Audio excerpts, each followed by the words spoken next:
नमस्कार। विचार मंथन में आपका स्वागत है। इन दिनों ऐसा लगता है कि राजनीति में हिंदू हिंदू खेल शुरू हो गया है, और एक ऐसा भी खेल शुरू हो गया है जो कहीं ना कहीं हमारी कुर्बानी, हमारे बलिदान, हमारे समर्पण पर भी सवालिया निशान खड़ा कर रहा है। और ये भी कहा जा रहा है कि राजनीति है, तो राजनीति में जब चुनाव भी है तो ऐसे दौर पर जो बिगड़े बोल होते हैं उनका क्या मायने होता है। आज इसी पर चर्चा करेंगे, क्योंकि कांग्रेस जो यूपी में 3 दशक के बाद अपनी राजनीतिक दस्तक की बिल्कुल तेजी के साथ सपना देख रही है, आज उसके ही नेता ऐसे बयान दे रहे हैं जिससे लगता है क्या होगा कांग्रेस का। क्या कांग्रेस सोच चुकी है कि हमारे पास खोने को कुछ नहीं है, हम अपना बयान देते रहेंगे और इससे ज़्यादा क्या होगा? क्या ये मानसिकता बन गई है? और अगर ये मानसिकता बन गई है तो फिर ये 20 प्रतिज्ञा यात्रा, महिलाओं को आरक्षण, ये सब क्यों हो रहा है? आज इसी पर चर्चा करेंगे। और इस चर्चा में भाग लेने के लिए हमारे साथ हैं कांग्रेस से अतर नईम। अतर नईम जी, मैं आपका बहुत बहुत स्वागत करता हूं। बहुत बहुत धन्यवाद डॉक्टर साहब। आपके माध्यम से सबको नमस्कार। मैं क्षमा चाहता हूं कि वीडियो तकनीकी कारणों से नहीं जुड़ सका। मैं बाहर हूँ, कर्नाटका में हूँ, तो जो भी बात होगी थोड़ी असुविधा के साथ लोग सुन लें। बहुत बहुत धन्यवाद डॉक्टर साहब, आपने जोड़ा। देखिए, मैं सबसे पहले अतर जी आपको जो राहुल गांधी का एक लेटेस्ट बयान आया, मैं उसकी ओर ध्यान दिलाना चाहता हूँ। राहुल गांधी कह रहे हैं कि कांग्रेस की विचारधारा प्रेम की है, राष्ट्रीयता की है, किंतु इस पर बीजेपी और आरएसएस की जो विभाजनकारी घृणित विचारधारा वो हावी हो गई है, और हम इतना प्रचार प्रसार अपनी विचारधारा का नहीं कर पाए, जिसके कारण हमारी विचारधारा दब गई है और नफरत हावी हो गई है। क्या कहेंगे इस बारे में आप? देखिए, राहुल गांधी जी की इस बात से बिल्कुल सहमत है मैं क्या सब कोई, कि हमारी यानी कांग्रेस पार्टी की विचारधारा हर धर्म, जाति, क्षेत्र, भौगोलिक या भाषा कुछ भी हो, किसी भी बात से परे केवल भारत का नागरिक होना, भारत का वासी होना, हम उसको एक समान दृष्टि से देखते हैं। लेकिन इधर जिन लोगों ने ऐसी बयार चलाई कि क्रिया की प्रतिक्रिया हो, राजनीति में उसका वो फल प्राप्त कर ले जो नफरत के आधार पे भले हो, उनके दल को लाभ दे दे, उनको सत्ता के सिंहासन पे बिठा दे, लेकिन भारत के समाज का, भारतीय चिंतन का, भारतीय दर्शन का, भारत की एकता और अखंडता का नुकसान हो, इसकी उनको कदापि चिंता नहीं है। हम उससे सहमत नहीं है, यानी कांग्रेस सहमत नहीं है। कांग्रेस चाहती है कि सभी भारत के लोग एक जैसे, यही हमारा संविधान कहता है। लेकिन अतर जी, जो राहुल गांधी ने कहा कि हम अब प्रचार प्रसार नहीं कर पाए, आज कांग्रेस इतना कमजोर हो गई है, इतनी अस्तित्वहीन हो गई है कि अपनी विचारधारा को अभी प्रचार नहीं, बल्कि उसकी विचारधारा पर जो है दूसरी विचारधारा आ गई, जैसा राहुल गांधी कह रहे हैं। ये मान लिया जाए कि कांग्रेस पीछे हो गई है, कांग्रेस हार गई है विचारधारा की लड़ाई में। देखिए, कांग्रेस विचारधारा और विचारों की लड़ाई में हारी नहीं है। कांग्रेस उस विचार के कारण जो अभी छदम बना करके राष्ट्र पर थोपा गया, उससे संख्या, लोकतंत्र की सीटों को हड़पने के नाम पर तो पीछे है। लोग जीत गए, लेकिन वो क्षणिक है, बहुत साल नहीं चलेगा। इस देश का मानस ये नहीं है। इस देश का मानस एकता पर आधारित है। लोग समझ रहे हैं, लोग कांग्रेस को फिर समझ रहे हैं। वो प्रचार प्रसार में लगे रहते हैं, वो हर बहाने ढूंढ लेते हैं भाजपा वाले। वो अपना समझते हैं कि इसी में उनको सफलता है, लेकिन वो देश हित में नहीं है वो बात। लेकिन अतर जी, आप कह रहे हैं कि जो है हमारी विचारधारा ये है, हमारी विचार, लेकिन अगर आपकी विचारधारा ऐसी है तो सलमान अपनी पुस्तक सनराइज ओवर अयोध्या में ये क्यों लिखते हैं कि हिंदुत्व ISIS या बोको हरम के समान है। क्यों लिखते हैं? क्या इससे नहीं नफरत फैल रही है? क्या इससे विभाजन नहीं फैल रहा? क्या इससे हिंदू मुस्लिम नहीं हो रहा? क्यों ऐसा कर रहे हैं सलमान? मुझे आप थोड़ा सा समय दें। देखिए, सलमान खुर्शीद साहब राजनीति के भी बड़े पदों पर रहे, केंद्र में मंत्री कई बार रहे, और विद्या के मामले में भी मुझसे बहुत आगे हैं, आयु के मामले में भी हैं, सुप्रीम कोर्ट के एक बहुत सफल अधिवक्ता हैं। क्या ये मुझे ठीक नहीं लग रहा है कि ऐसे मौके पर ये अवसर क्यों तलाशा जब राजनीति बिल्कुल चुनाव में समर में कूदने की आ गई है? ऐसी पुस्तक लिखना, ऐसी पुस्तक के माध्यम से ये बात कहना, मैं इस पे निजी तौर पे बिल्कुल सहमत नहीं हूं। मैं समझता हूं कि कांग्रेस हाईकमान भी नहीं होगा और उसकी प्रवक्ता की, राष्ट्रीय प्रवक्ता की लाइन आ चुकी होगी कि उनकी पुस्तक वो जाने।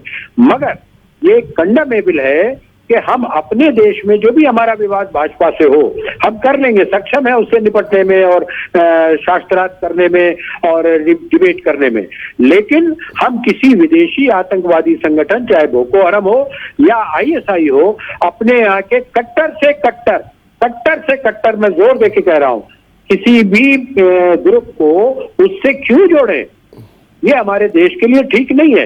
यही तो राहुल गांधी जी कह रहे थे कि हमारी नफरत की नहीं, प्यार की आस्था है, हमारा मार्ग प्यार का है, हम गांधी जी के रास्ते पर चलते हैं। कांग्रेस को सलमान के खिलाफ कार्रवाई करनी चाहिए, उन्हें पार्टी से निकाल देना चाहिए। उन्होंने इस तरीके की विचारधारा के खिलाफ काम किया है कांग्रेस की। देखिए अब उनसे पूछा जाएगा, हाईकमान जरूर पूछेगा कि क्या है, वो जो जवाब दे, वो बड़े बैरिस्टर हैं, बड़े वकील हैं, वो सब सोच समझ के किया होगा।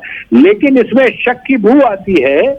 किसी को अगर किसी को हुस्न जन है तो टोह लो उसकी कि जाए बदगुमानी है, न होना बदगुमानी का। इसमें मेरा बदगुमान होना आवश्यक बन रहा है कि कुछ न कुछ इसमें दाल में काला है। क्या उन्होंने ऐसे हमारे हाईकमान से निकालना चाहा कि जब प्रियंका गांधी जी इतनी मेहनत करके उत्तर प्रदेश में बिल्कुल आमने सामने की टक्कर सत्ताधारी दल को दे रही हैं, कई बार उनकी गिरफ्तारी हुई और प्रदेश में, देश में चर्चा प्रियंका गांधी की हो रही है, कांग्रेस की तरफ लोग वापस आ रहे हैं, लोग कह रहे हैं कि कांग्रेस की सत्ता लानी चाहिए, इन लोगों ने 30-32 वर्ष में प्रदेश का नुकसान किया है, तो ये फुलझड़ी छोड़ने की आवश्यकता क्या थी? टाइम और दस्तूर और मौका ये ठीक नहीं है। मतलब आप कह रहे हैं कि टाइम नहीं ठीक है, बात उनकी सही है, क्या आप ये कह रहे हैं? क्या मैं पहले कह चुका हूँ, बात से असहमत हूं मैं। हाँ। कि हमारे यहाँ के किसी भी कट्टरपंथी संगठन का, विदेशी कट्टरपंथी संगठन, चाहे वो इस्लामिक हो, ISI हो या बोको हरम हो, वो तो मारो काटो करते नहीं। हम अपने यहाँ जो कुछ भी जिन्हें बहस होगी, डिबेट होगी, हम करेंगे, घर में करेंगे। हमारे भारत के लोगों का मामला है, हमारा विदेश से क्या मतलब है? मैं उससे सहमत नहीं हूं। मैं ये कह रहा हूं कि इसमें, इस मौसम में, इस चुनावी बेला में ये कहने पर मुझे षड्यंत्र और शक की बू आती है। और वो तो यही कह रहे हैं कि बीजेपी भी तो यही कह रही है कि इसमें पूरा षड्यंत्र है, साजिश है, और ये सोनिया गांधी और राहुल गांधी की साजिश है, जिनके इशारे पर सलमान ऐसा बयान दे रहे हैं। अरे सवाल ही बीजेपी तो मैं क्या बताऊं, कैसे कैसे बात निकाल के झूठे आरोप गढ़ती है जो हमेशा निराधार होते हैं। इस देश का मानस इनको समझ चुका है, कोई इनके झांसे में अब आने वाला नहीं। लेकिन सलमान खुर्शीद साहब की बात पर मुझे अच्छा नहीं लग रहा है, मैं असहज महसूस कर रहा हूं। ये इस मौके पे ऐसा क्यों कहा उन्होंने? ये बड़ा गहन विचार और प्रश्न करने वाला। इतने बड़े वकील हैं, इतने बड़े विद्वान हैं, लेकिन कभी विद्वान भी गलत करता है। क्यों गलत करता है? ये उसकी अपनी निजी सोच है, क्या उसके पीछे है ये वही बता सकते हैं। नहीं तो आप क्या चाहते हैं, सलमान के खिलाफ क्या किया जाए? माने पूछा जाएगा, जांचा जाएगा, तब तक तो माहौल तो बिगड़ गया है। आप ऐसा क्या जो है डिफेंसिव या डैमेज कंट्रोल करना चाहते हैं सलमान के खिलाफ कार्रवाई करके? डॉक्टर वर्मा जी, माहौल बिगड़ता बहुत जरा देर में, जैसे सडनली गाड़ी आप चलाते रहे घंटों अच्छी, लेकिन सडनली क्षण भर में एक्सीडेंट होता है, दुर्घटना होती, वही है। इन्होंने नुकसान करने का काम पूरा कर दिया है। अब कांग्रेस हाईकमान से मेरा अनुरोध है कि इनको निकाल करके एक संदेश दे, इनको सजा दे कि आपको कांग्रेस के रहते हुए, या तो इंडिविजुअल कह दें कि एक व्यक्ति ने लिखा है, कोई मतलब नहीं इनका कांग्रेस के से, तो इनसे स्पष्टीकरण लेना चाहिए कि आपने ये क्यों इस मौके पर लिखा। चुनावी विवाद दिया है भाजपा को अस्त्र दिया है इन्होंने। भाजपा बैक फुट पे है, पीछे हट के खेल रही है, डरी हुई है प्रियंका गांधी जी से। ये दूसरा अस्त्र दे दिया, मुद्दे को घुमाने की बात कह दी, जिसको राहुल गांधी जी कहते हैं बार बार कि इन कट्टर पंथ के मुद्दों पर चुनाव ना होकर के प्रेम, सौहार्द, राष्ट्रीय एकता पर और विकास पर बात होनी चाहिए। आपने मुद्दा बदलवाने का काम क्यों किया? साथ है अतर नईम जो भी कह रहे थे कि सलमान के खिलाफ कार्रवाई होनी चाहिए, और ये मैं मानता हूं कि पहला मौका नहीं है। इसके पहले भी सलमान के ऐसे बयान आए हैं जिनको लेकर के बीजेपी आज भी हमलावर रहती है। कौन नहीं जानता है कि आगरा इनकाउंटर को लेकर के सलमान ने कहा था कि सोनिया गांधी रात भर रोई हैं, सोई नहीं हैं। क्या कहेंगे अतर जी उनके इस बयान पर?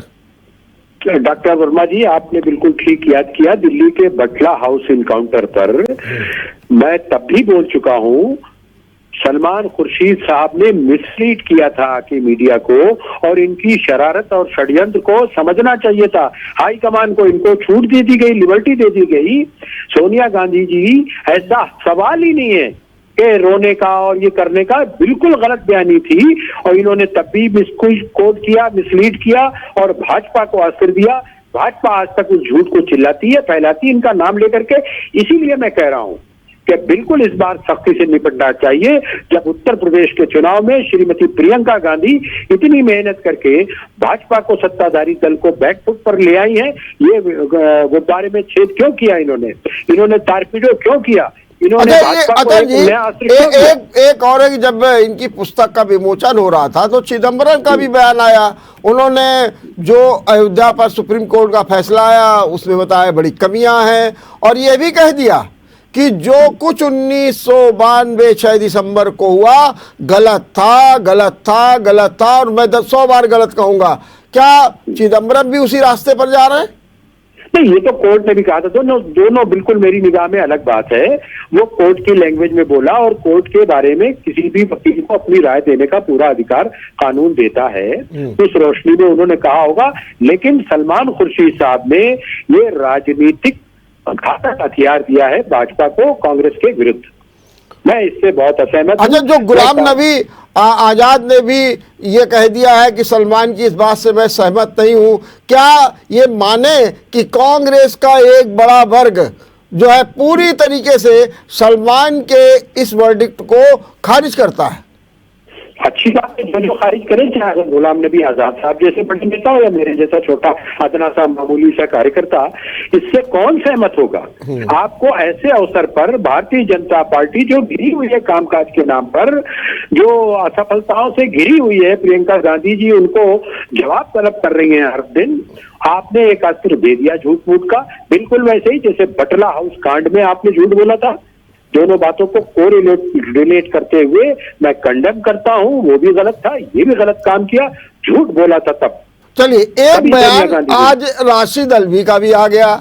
राशिद अल्वी कह रहे हैं कि जय श्री राम कहने वाले कुछ लोग जो है वो संत नहीं होते हैं, मुनि नहीं होते हैं, और बीजेपी भी इसको लेकर के बरस पड़ी है, क्योंकि उनका कहना ये है कि उन्होंने ये कह दिया है कि जय श्री राम कहने वाले, बोलने वाले जो है वो राक्षस हैं, क्योंकि उन्होंने जो हनुमान की जो एक कथा सुनाई कि वो जा रहे थे संजीवनी, रास्ते में एक संत वेश में राक्षस मिला, तो कह रहे इन्होंने हमको राक्षस कह दिया। अब इस बयान को लेकर के भी बीजेपी बिफरी हुई है, क्या कहना है इस बयान पर? अच्छा, आपका क्या कहना है? आप भाई, राशिद अल्वी साहब भी बड़े एडवोकेट हैं सुप्रीम कोर्ट के, और इतिहास के भी जानकार होंगे ही होंगे। मैंने वो प्रसंग नहीं पढ़ा राक्षस होने का। मैं भारतीय जनता पार्टी को या किसी को भी राक्षस कहने से सहमत इसलिए नहीं रहता हूं कि मेरा गांधी दर्शन रहता है। तो गांधी जी कभी ब्रिटानिया के लोगों को भी राक्षस या कुछ नहीं कहते थे, किसी को विपरीत शब्दावली नहीं बोलते थे, उसका मन जीतने का प्रयास करते थे, खुद को कष्ट देते थे, उपवास रखते थे, मौन व्रत रख लेते थे, लेकिन दूसरे को अपशब्द नहीं बोलते थे। मैं उसी दर्शन और चिंतन का मानने वाला हूं। और अगर इतिहास में फिर से कोई पढ़े भाई, तो मुझे भी समय चाहिए, मैंने तो पढ़ा नहीं है, फिर से अध्ययन करे। और मैं धार्मिक नारों के लिए, देखिए आस्था का नारा होता है और कोई ऋषि मुनि हरेक तो नहीं हो जाएगा, ये बात तो समझ में आती है कि कोई भी नारा लगा लेने से कोई ऋषि मुनि नहीं हो जाएगा। कोई ऐसे इस्लाम धर्म की कोई बात कहे तो बड़ा भारी इस्लामिक विद्वान नहीं हो जाएगा। उसी तरह से आम आदमी अपने मुंह से क्या कह रहा है, ये उसका और उसके इष्ट देव का रिश्ता है, उसकी पूजा का, उससे मन की श्रद्धा का है। उसमें किसी दूसरे को पढ़ना ही नहीं चाहिए। इस चुनावी बेला में ऐसे संवेदनशील बातों को उठाना उचित नहीं समझता हूं। ये मैं कह रहा हूं, ये लोग पढ़े लिखे विद्वान लोग हैं। तो ये जो आपके जो कछुआ मुस्लिम लीडर्स हैं, चाहे राशिद अल्वी हो चाहे सलमान हो, ये लोग ऐसे बयान दे करके मतलब क्या करना क्या चाहते हैं? क्या इनको कांग्रेस की परवाह नहीं है, या ये लगता है ये सोचते हैं अरे कांग्रेस के पास अब धरा क्या है, बोल ही रहो, बोल बोल करके ही मीडिया में छाए रहो? क्या ये धारणा बन गई है आपके नेताओं की? आपकी बात वाली लाइन में काफी वजन और सहमति व्यक्त करता हूं। राशिद अल्वी साहब कोई पुराने कांग्रेसी नहीं रहे, बसपा से आए थे और जिस लिए आए थे, जो भी था सब सार्वजनिक पटल पर है। और कब किसके मन में क्या लालच, क्या बदलाव, क्या दुरभिसंधि, किससे क्या तय हो जाए, क्या हो, किसकी फाइल हो, क्या हो, ये सब बहुत गहन और अंदर की बातें होती हैं। अगर कांग्रेस से आपको आस्था नहीं है तो मेरा मानना है पहले कांग्रेस से अलग जाइए, बाहर होइए, फिर आप बात कहिए, स्वतंत्र हैं।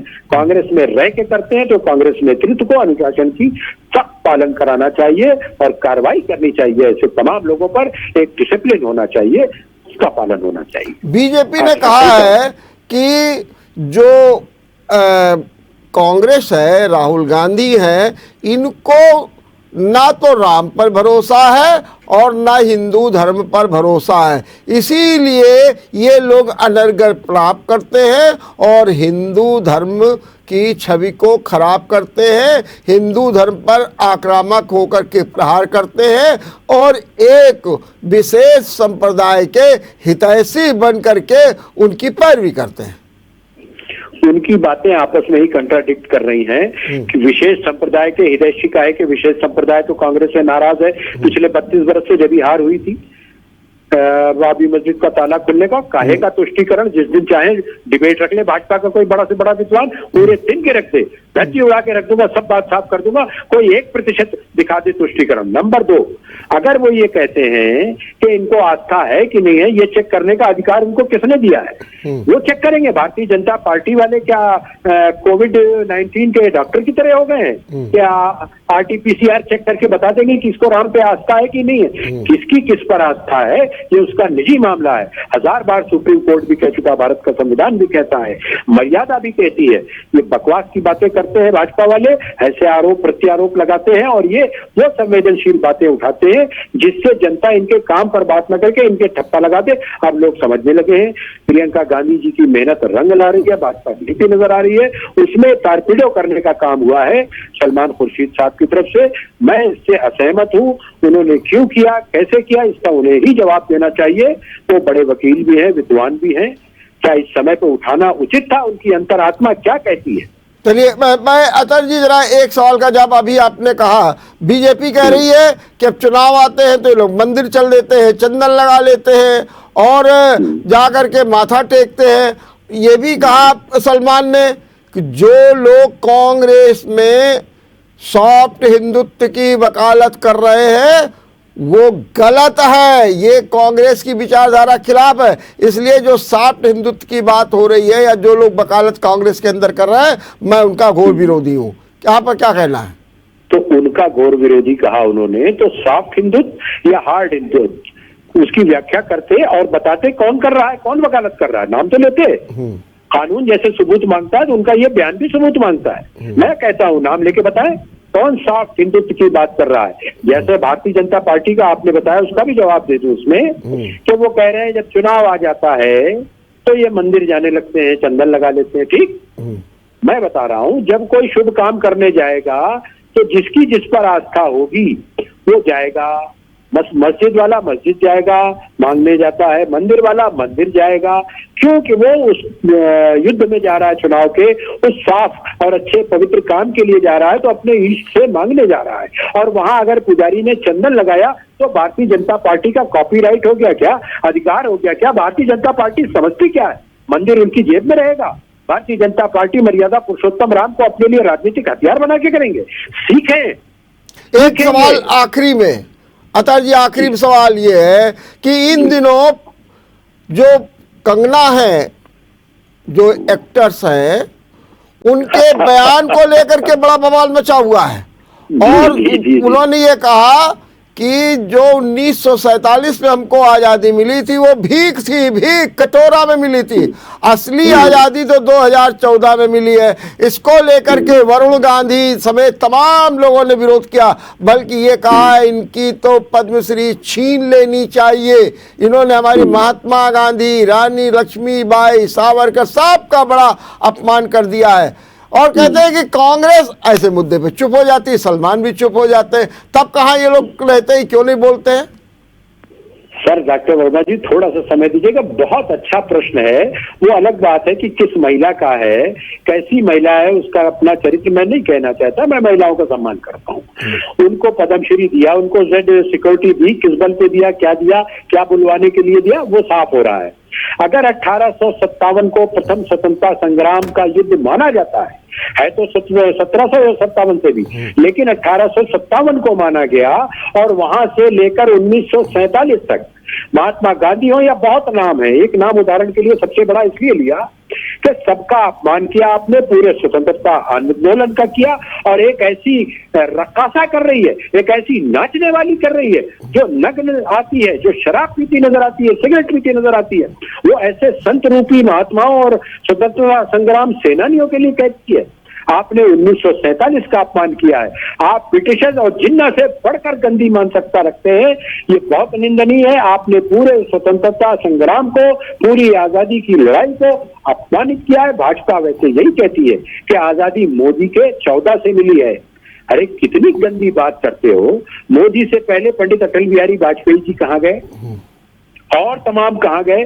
सन 77 में ये लोग साथ थे जनता पार्टी में, जयप्रकाश नारायण जी के आंदोलन से लेके मोरारजी देसाई के इसमें। ये कुछ भी बक जाते हैं, ना इतिहास का ज्ञान है, ना भारत के आंदोलन की पावनता का ध्यान है। ये एक ऐसी औरत से अपनी मन की बात कहला रहे हैं।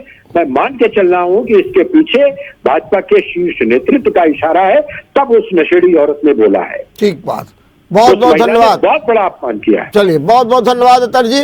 आप कर्नाटक से जुड़े, फोन से जुड़े, लेकिन आपने बड़े स्पष्ट रूप में अपनी बात की। तो आपने सुना कांग्रेस के नेता या कांग्रेस का एक बड़ा वर्ग है जो ये कह रहा है सलमान को निकालो पार्टी से। ये सलमान जो है षड्यंत्र कर रहे हैं, साजिश कर रहे हैं, और ऐसे दौर पर जबकि चुनाव सिर पर है, कार्रवाई की मांग हो रही है। कह रहे हैं ये पहली बार नहीं है, कई बार ये अपना ऐसा षड्यंत्र प्रस्तुत कर चुके हैं। देखते रहिए विचार मंथन। नमस्कार।